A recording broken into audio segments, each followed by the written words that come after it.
La petite île d'Antigua-et-Barbude est récemment devenue l'un des premiers pays des Caraïbes à accorder aux Rastafari l'autorisation de cultiver de la marijuana.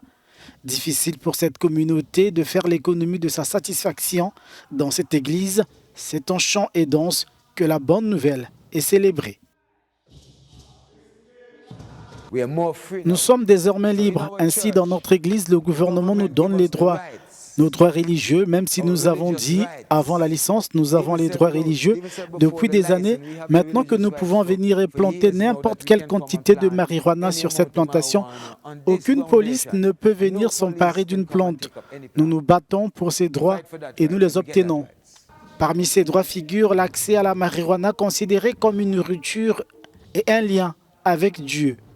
Pendant des décennies, en effet, les membres de la communauté Rastafari ont été persécutés et emprisonnés pour leur consommation rituelle de marijuana. Nous considérons cela comme une nourriture. Nous considérons cela comme un sacrement, comme je l'ai dit. Ça nous aide à méditer et à puiser dans la conscience. Nous priver de notre nourriture, de notre médicament, nous avons considéré cela comme injuste. Nous avons donc dû nous lever et nous battre au fil des ans. Le droit de cultiver cette herbe à des fins religieuses n'a pas été servi sur un plateau en or.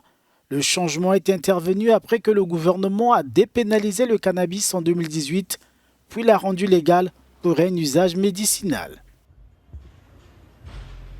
Nous avons parcouru un long chemin depuis la discrimination, la fustigation et la violence à l'encontre des Rastafari jusqu'à une situation où ils sont pleinement acceptés. Et je pense que les Antiguais et les Barboudiens aujourd'hui sont peut-être ceux qui accueillent le mieux les Rastafari dans le monde entier.